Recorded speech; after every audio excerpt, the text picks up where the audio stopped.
Со централна прослава пред собранието, Македонија денеска одбележува 30 години од својата независност. Веќе од 17 часот ќе почнува централната манифестација пред собранието. Ќе започне со изведба на делото Симфонија за филхармонија од композиторот Живоин Глишич, пошто ќе следува и официјалното дефиле. Здравствени работници, спортисти, пожарникари, полиција и војници, потоа рудари, земјоделци, волонтери во Црвен крст и звидници, како и ансамбли на културно-уметничките друштва ќе продефилираат во центарот на Скопје, како дел од прославата по повод 30 години независност на државата. Според протоколот, официјалниот дел ќе започне во 18:30 часот со интонирање на химната од страна на воениот оркестар, пошто ќе следуваат говорите на државниот врв. Обраќање ќе имаат председателот на државата Стево Пендаровски, потоа собранискиот спикер Тала Џафери и премиерот Зоран Заев. Денот на независноста го прославуваат и од ВМРО ДПМН Ново Битола. Од опозицијската партија вела дека тоа ќе биде вистинско народно одбележување на јубилеот.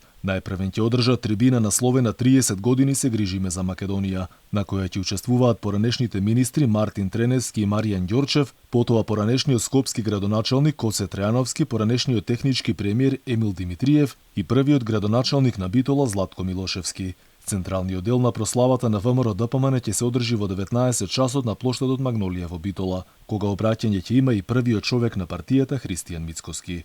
Во Скопје пак веќе од 19 часот и 30 минути започнува музичкиот дел со изведба на песна специјално ангажирана за оваа прилика, како и музички дел со познати солисти. Покрај официјалните гости и медиумите, според протоколот и актуелната состојба со пандемијата предвидено и присуство на околу 1000 акредитирани граѓани, кои приложиле вакцинален сертификат или потврда за прележаност од COVID-19.